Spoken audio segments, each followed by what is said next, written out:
ಹಿಂದುಳಿದ ವರ್ಗಗಳ ಕಲ್ಯಾಣ ಇಲಾಖೆಗೆ ಹೊಸದಾಗಿ ಪ್ರಾರಂಭವಾದ ಬಾಲಕರ ಮೆಡಿಕಲ್ ಇಂಜಿನಿಯರಿಂಗ್ ವಸತಿ ನಿಲಯದ ಮೇಲ್ವಿಚಾರಕರಾದ ಮೊಹಮ್ಮದ್ ನದಾಫ್ ಅವರನ್ನು ಸೇವೆಯಿಂದ ಅಮಾನತುಗೊಳಿಸಬೇಕೆಂದು ಕರ್ನಾಟಕ ರಾಜ್ಯ ಸರ್ಕಾರಿ ಹಾಸ್ಟೆಲ್ ಮತ್ತು ವಸತಿ ಶಾಲಾ ಹೊರಗುತ್ತಿಗೆ ನೌಕರರ ಸಂಘ ಧರಣಿ ಸತ್ಯಾಗ್ರಹ ನಡೆಸಿ ಆಕ್ರೋಶವನ್ನು ವ್ಯಕ್ತಪಡಿಸಿದೆ. ಕಲಬುರಗಿ ನಗರದ ಜಿಲ್ಲಾ ಪಂಚಾಯತ್ ಕಚೇರಿ ಮುಂದೆ ಧಿಕ್ಕಾರಕ್ಕೆ ಹೋಗಿ ಆಕ್ರೋಶವನ್ನು ವ್ಯಕ್ತಪಡಿಸಿದ್ದಾರೆ. ಕಲಬುರಗಿ ಜಿಲ್ಲೆಯಲ್ಲಿ ಹಿಂದುಳಿದ ವರ್ಗಗಳ ಕಲ್ಯಾಣ ಇಲಾಖೆಯಲ್ಲಿ ಹೊಸದಾಗಿ ಪ್ರಾರಂಭವಾದ ಬಾಲಕರ ಮೆಡಿಕಲ್ ಇಂಜಿನಿಯರಿಂಗ್ ವಸತಿ ನಿಲಯದ ವಾರ್ಡನ್ ಮೊಹಮ್ಮದ್ ನದಾಫ್ ಹಿಂದೆಂದು ನಡೆಯದಂಥ ಭ್ರಷ್ಟಾಚಾರ ನಡೆಸ್ತಾ ಇದ್ದಾರೆ. ಮೇಲಧಿಕಾರಿಗಳ ಆದೇಶಗಳನ್ನು ಪಾಲಿಸದೆ ರಾಜಕೀಯ ಪುಡಾರಿಯಂತೆ ವರ್ತನೆ ಮಾಡ್ತಾ ಇದ್ದಾರೆ. ಇಲಾಖೆ ವಿರುದ್ಧ ಪತ್ರಿಕಾ ಹೇಳಿಕೆ ನೀಡಿ ಮೇಲಾಧಿಕಾರಿಗಳಿಗೆ ಭಯ ಹುಟ್ಟಿಸುವಂತೆ ರಾಜಕೀಯ ಒತ್ತಡ ಹೇಳುತ್ತಿದ್ದಾರೆ. ಅನೇಕ ಕ್ರಿಮಿನಲ್ ಮೊಕದ್ದಮೆ ಇರುವ ಮೇಲೆ ಇಂದಿಗೂ ನ್ಯಾಯಾಲಯದಲ್ಲಿ ನಡೆದಿದೆ. ಆದ್ದರಿಂದ ಇವರನ್ನು ಕೆಲಸದಿಂದ ತೆಗೆದು ಹಾಕಬೇಕು ಎಂದು ಆಗ್ರಹ ಮಾಡಿದ್ದಾರೆ. ಭೀಮಶೆಟ್ಟಿ ಅಂಪಳಿಯವರು ಆಕ್ರೋಶವನ್ನು ವ್ಯಕ್ತಪಡಿಸಿದ್ದಾರೆ. Bureau report RJ32 Kannada news, Kalaburagi. Suspend ಆಗಲೇಬೇಕು. ಭ್ರಷ್ಟಾಚಾರಕ್ಕೆ ಕುಮ್ಮುತ್ತಿರುವ ಜಿಲ್ಲಾಡಳಿತಕ್ಕೆ ಧಿಕ್ಕಾರ. ಭ್ರಷ್ಟರಿಗೆ ರಕ್ಷಣೆ ನೀಡುತ್ತಿರುವ ಜಿಲ್ಲಾಡಳಿತಕ್ಕೆ ಧಿಕ್ಕಾರ. ಭ್ರಷ್ಟಾಚಾರ ತನಿಖೆ ಆಗಲೇಬೇಕು. ಕಡಿಮೆ ವೇತನ ಹಾಕುತ್ತಿರುವ ಮ್ಯಾನ್ ಪವರ್ ಏಜೆನ್ಸಿಗೆ ಧಿಕ್ಕಾರ. ನೌಕರರಿಗೆ ಅತ್ಯಂತ 1,1500 ವೇತನ ಕಡಿಮೆ ಹಾಕುತ್ತಿರುವ ಮ್ಯಾನ್ ಪವರ್ ಏಜೆನ್ಸಿಗೆ ಧಿಕ್ಕಾರ. ಗುಲ್ಬರ್ಗ ನಗರದಲ್ಲಿ ಹೊಸದಾಗಿ ಪ್ರಾರಂಭವಾದ BCM ಬಾಲಕರ ಮೆಡಿಕಲ್ ಇಂಜಿನಿಯರಿಂಗ್ ವಸತಿ ನಿಲಯದಲ್ಲಿ ಕಳೆದ 4 ತಿಂಗಳ ಹಿಂದೆ ವಸತಿ ನಿಲಯ ಪ್ರಾರಂಭ ಆಗಿದ್ದು ಜನವರಿಯಲ್ಲೇ. ಅದು ಅಲ್ಲಿನ ವಿದ್ಯಾರ್ಥಿಗಳೇ ಇರಲಿಲ್ಲ. ಆದರೆ ವಾರ್ಡನ್ ನದಾಫ್ ಅಂಥೇಳಿ, ಮೈಮೂದ್ ನದಾಫ್ ಅಂಥೇಳಿ, ಅವ ತನ್ನ ಬೇಕಾದವರಿಗೆ ಅಂದ್ರೇನು ಬೇರೆ ಯಾರೋ ದುಡ್ಡು ತೊಗೊಂಡು ಲಂಚ ತೊಗೊಂಡು ಅಲ್ಲಿ ಅಡುಗೆ ಸಿಬ್ಬಂದಿ ನೇಮಕ ಮಾಡ್ಕೊಂಡಾನ. ಯಾರೂ ವಿದ್ಯಾರ್ಥಿಗಳು ಇಲ್ದೇ ಬರೀ ಅವನು ಒಬ್ಬನಿಗೆ 2 ತಿಂಗಳು ಅಡುಗೆ ಮಾಡಿಸ್ಕೊಂಡಾನ. 5 ಜನ 4 ಜನ ಸಿಬ್ಬಂದಿಗಳು ಒಬ್ಬನಿಗೆ ಅಡುಗೆ ಮಾಡಿ ಹಾಕ್ಯಾರ, 2 ತಿಂಗಳು ಮಾಡ್ಯಾರ. ಅವ್ರ ಹೆಸರನ್ನು ಕೂಡ ಅಟೆಂಡೆನ್ಸ್ ಹಾಜರಿ ಕೊಟ್ಟಾನ, ಇವ್ರಿಗೆ ವೇತನ ಕೊಡ್ರಿ ಅಂಥೇಳಿ. ಅಲ್ಲದೇ ಅಲ್ಲಿ ಹಾಸ್ಟೆಲ್ ಪ್ರಾರಂಭ ಆಗಿದ್ದು ಫೆಬ್ರವರಿ 9ಕ್ಕೆ ಅಲ್ಲಿ ಹಾಸ್ಟೆಲ್ ಮುಂದೆ ಧರಣಿ ಮಾಡಿದೆವು, ನಮ್ಮ ಸಿಬ್ಬಂದಿ ತೊಗೋಬೇಕು ಅಂತ. ಅವತ್ತಿನ ದಿನವೇ ಒಂದು 5-6 ವಿದ್ಯಾರ್ಥಿಗಳಿಗೆ ಎಲ್ಲಿಂದ ಹಿಡ್ಕೊಂಬಂದು ಕೂಡಿಸಿ ಅವ್ರಿಗೆ ಅಡುಗೆ ಮಾಡಿಸಿ ಹಾಕ್ಯಾನ.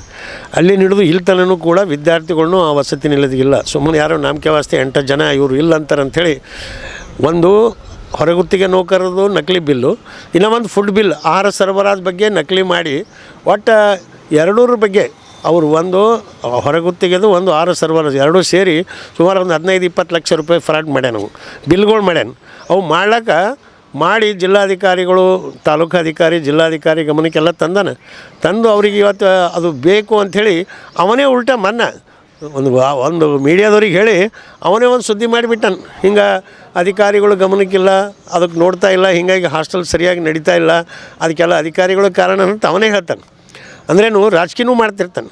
ಇವ್ರ ಮ್ಯಾಗ ಅವನಿಗೆ ಜಿಲ್ಲಾಡಳಿತಕ್ಕೆ ಎಕ್ಷನ್ ತೊಗೊಳಕ್ಕೆ ಆಲತ್ತಿಲ್ಲ. ಮಾಮೂಲಿ ಒಂದು ವಾರ್ಡನ್ ಮ್ಯಾಗೆ ಇವ್ರು ಎಕ್ಷನ್ ತೊಗೊಂಡು ಹಾಸ್ಟೆಲ್ ಸುಧಾರಣೆ ಮಾಡಲ್ಲಂದ್ರೆ, ಅವ ಹೇಳಿದಂಗೆ ಬಿಡ್ತಾರಂದ್ರೆ ಹೆಂಗಾಗ್ತದೆ? ನಮ್ಮ ಸಿಬ್ಬಂದಿಗಳು 2 ತಿಂಗಳು ಹಿಡಿದು ಕೂಡ ಅಲ್ಲಿ ನಾವು ಯಾರಿಗೆ ಅಲ್ಲಿ ಅಡುಗೆ ಮಾಡಬೇಕು ಅಂತ ಜಿಲ್ಲಾಧಿಕಾರಿ ಮತ್ತು ತಾಲೂಕಾಧಿಕಾರಿ ಹೇಳ್ಯಾರ.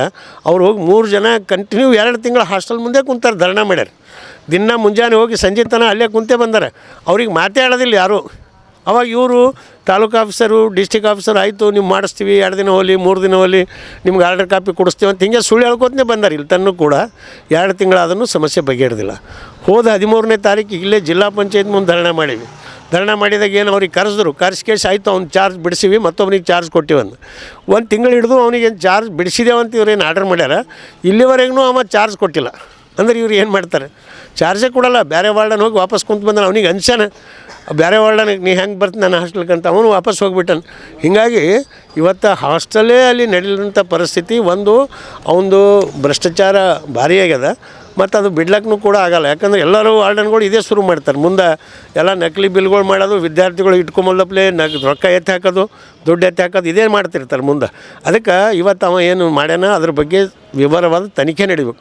ಹಾಸ್ಟೆಲ್ ಯಾವಾಗ ಶುರು ಆಯಿತು, ಅಲ್ಲಿ ಏನು ಕೆಲಸ ಮಾಡ್ಯಾನ, ಸಿಬ್ಬಂದಿ ಯಾವಾಗ ತೊಗೊಂಡ, ಏನೇನು ಮಾಡ್ಯಾನ, ಎಷ್ಟು ಆಹಾರ ಅವ ಫುಡ್ ಬಿಲ್ ಮಾಡ್ಯಾನ, ಎಷ್ಟು ಮಂದಿಗೆ ಊಟ ಕೊಟ್ಟಾನ ಅದ್ರ ಬಗ್ಗೆ ಸವಿಸ್ತರವಾಗಿ ತನಿಖೆ ಆಗ್ಬೇಕಂತ ಹೇಳಿವಿ. ಇವ್ರು ಯಾವುದೂ ತನಿಖೆ ಮಾಡ್ಲಿಕ್ಕೆ ತಯಾರಿಲ್ಲ. ಅವ್ನಿಗೆ ಬಿಡಿಸಿದೇವಂತಾರೆ, ಅವ್ನಿಗೆ ಚಾರ್ಜ್ ತೋಲಕ್ಕಾಗಲ್ಲ, ಒಂದು ತಿಂಗಳದನ್ನ ಆಚೆಗೆ ಬರ್ಬೇಕು. ಎದಕ್ಕೆ ಬೇಕು ಜಿಲ್ಲಾಡಳಿತ ಇದಕ್ಕೆ? ಒಂದು ವಾರ್ಡನ್ಗೆ ಇವ್ರಿಗೆ ಯಾವಾಗ ಅನ್ಸೋದಾಗಲ್ಲ ಅಂದ್ರೆ ಇನ್ನು ಬೇರೆ ಅಧಿಕಾರಿಗಳು ಇವರೇನು ಮಾಡ್ತಾರೆ, ಏನೂ ಮಾಡಲ್ಲ. ಹೀಗಾಗಿ ಇವತ್ತು ಗುಲ್ಬರ್ಗ ಜಿಲ್ಲೆಯಲ್ಲಿ ಭ್ರಷ್ಟಾಚಾರ ತಾಂಡ ಆಡ್ಲತ್ತದ. ಅದ್ರಾಗ ಇಂಥವೆಲ್ಲ ಸಣ್ಣ ಪುಟ್ಟು ಬಡವ್ರ ಹೊಟ್ಟಿ ಮೇಲೆ ಹೊಡೆಯೋದು, ಅವ್ರಿಗೆ ತೆಗೆದುಹಾಕೋದು ಕೆಲಸದಿಂದ ಹಲವಾರು ಇವೆಲ್ಲ ನಡೀತಾವೆ. ಅವ ಮ್ಯಾನ್ ಪವರ್ ಏಜೆನ್ಸಿ ಕೊಟ್ಟರೆ ಅವ ಯಾರೋ ಬೆಂಗಳೂರ್ದವ SLN ಅಂತ ಅವ ಇಷ್ಟು ನೀಚನ ಇವತ್ತು ಫಸ್ಟ್ ಸ್ಟಾರ್ಟಿಂಗ್ದಾಗೆ ಎಲ್ಲ ನಮ್ಮ ಹೆಣ್ಮಕ್ಳಿಗೆ 1,1500 ರೂಪಾಯಿ ವೇತನ ಕಡಿಮೆ ಹಾಕ್ಯಾನ, PF ಕಡಿಮೆ ಕಟ್ಟ್ಯಾನ. ಹಿಂಗೆಲ್ಲ ಮಾಡಿದ್ದು ಯಾಕಾಯ್ತಪ್ಪ ಅಂದ್ರೆ ಅದೇನು ಮಿಸ್ ಆಗೈತಂತ. ಮಿಸ್ ಎಷ್ಟು ಮಂದಿಗೆ ಒಬ್ರಿಬ್ರಿಗೆ ಆಗ್ಬೋದು, ಎಲ್ಲರಿಗೆ ಹಿಂಗೆ ಮಾಡಿಬಿಟ್ಟಾನ. ಸುಮಾರು 400 ಜನ ಸಿಬ್ಬಂದಿದ್ದು PF ಮತ್ತು ವೇತನ ಕಡಿಮೆ ಹಾಕ್ಯಾನಂತ ನಾವು ಅರ್ಜಿನೂ ಕೊಟ್ಟಿವಿ DOಗೆ. ಆಯಿತು, ಈಗ ನಮ್ದೇನದ ಮೇನ ಅವ್ನು ಮೈಮುಂದ್ ನದಾಫ್ ಅವ್ರ ಬಗ್ಗೆ ತನಿಖೆ ಆಗಿ ಅವ್ನಿಗೆ ಆ್ಯಕ್ಷನ್ ಆಗ್ಬೇಕು, ಅವ್ನ ಮ್ಯಾಗೆ ಕ್ರಮ ಜರುಗಿಸ್ಬೇಕು, ಅವ್ನಿಗೆ ಸಸ್ಪೆಂಡೇ ಮಾಡ್ಬೇಕಂತ ನಮ್ದು ಒಂದು ಬೇಡಿಕೆ ಅದ. ಅದು ಅಲ್ಲದೆ ಈ ಏನು ಮ್ಯಾನ್ ಪವರ್ ಏಜೆನ್ಸಿ ಬಂದನ ಅವನೇನು ಕೂಡ ಬ್ಲ್ಯಾಕ್ ಲಿಸ್ಟ್ ಹಾಕಿ ಬಂದ್ ಮಾಡಬೇಕು. ಗುಲ್ಬರ್ಗ ಜಿಲ್ಲಾ ಬೇರೆ ಏಜೆನ್ಸಿ ಕೊಡಬೇಕು, ಹೊರತಾಗಿ ಇವನಿಗೆ ಕೊಡಬಾರ್ದು. ಯಾಕಂದ್ರೆ ನಮ್ಮವ್ರದ್ದೆಲ್ಲ ಒಂದು ತಿಂಗಳದಾಗೆ ಒಂದು 4-5 ಲಕ್ಷ ರೂಪಾಯಿ ಫ್ರಾಡ್ ಮಾಡ್ಯಾನ ಒಂದೇ ತಿಂಗಳದಾಗ.